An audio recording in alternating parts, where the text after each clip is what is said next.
The appalling assault on Donald Trump last night was an assault on ideas, an assault on freedom, an assault on opinion, an assault on debate, an assault on democracy, and an effort to kill a public figure and former leader of the free world who people simply didn't agree with. That is not acceptable. This was a catastrophe for America and a catastrophe for the free world. And we've been here before. The US has a dark history of political assassinations. And we've had it in the UK too, with the tragic murder in cold blood of Labour MP Joe Cox and Conservative MP David Amess, both fabulous public servants paying with their lives at the hands of dangerous extremists. But for this to happen in the United States, the global beacon of freedom and democracy, is truly chilling. If this happened in a third world dictatorship, it would be bad. For it to happen in the United States, the epicenter of Western values, is beyond chilling. Now, I've never been a Donald Trump cheerleader. I'm not convinced he's fit for high office. He's got a sketchy past with women and finances. And I think it's wrong that he failed to acknowledge his defeat in 2020, with losers' consent being central to the democratic process. And he fanned the flames of conflict with that unseemly assault on the US Capitol on January the 6th. But a monster, he is not. A devil, he is not.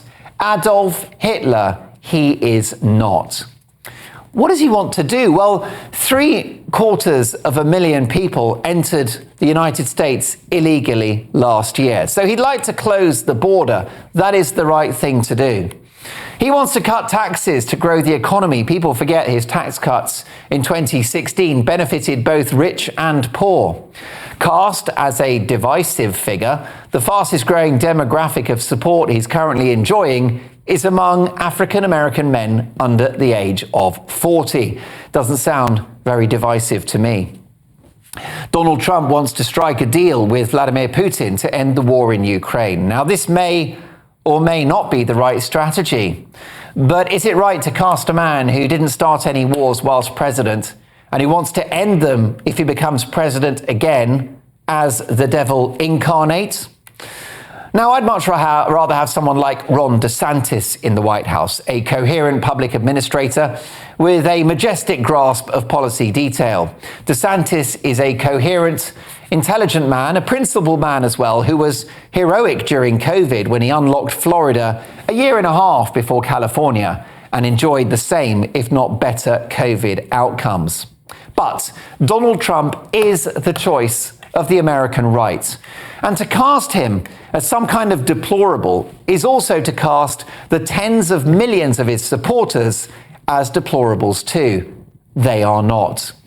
And let me be clear, if I had to choose between an unhinged narcissist like Donald Trump and a man in Joe Biden that can't finish a sentence and doesn't know the name of his own vice president, I will take a president whose brain actually works, who isn't in the throes of senile dementia, and who can be trusted with the nuclear codes. Call me old-fashioned. Now, the media have vilified Donald Trump so much that they've made him a target. They've laid the groundwork and sowed the seeds for that appalling attack last night. If you tell enough people enough times that Donald Trump is the new Hitler, someone is going to try to take him down.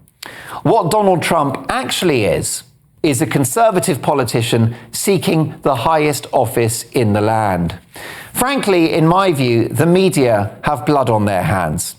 Look at this front page from the left-leaning publication The New Republic, in which they have photoshopped an image of Donald Trump with a Hitler moustache, with the headline, American Fascism.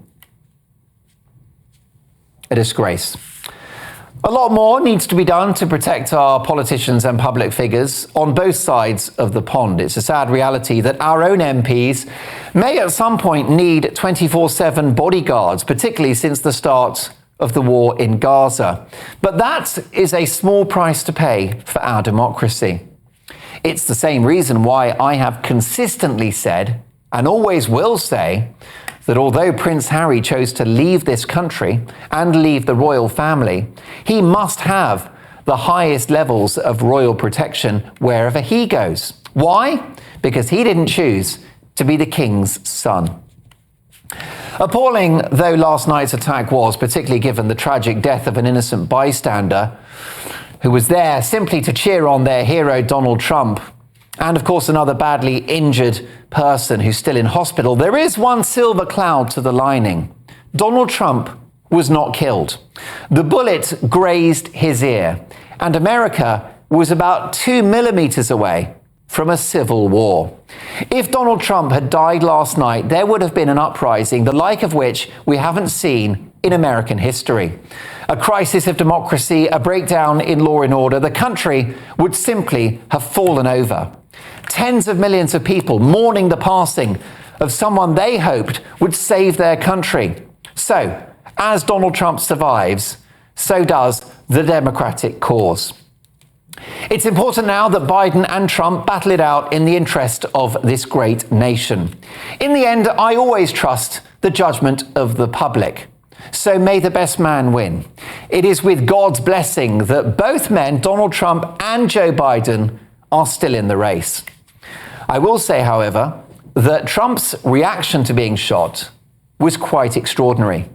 On his feet within seconds, with a fist raised, that's right, a fist raised, and a simple message to fight on. If you're looking for someone that's going to stand up for their country and bow to no one, you wouldn't have to look much further, would you? Love him or hate him, Donald Trump has got a pair of balls on him.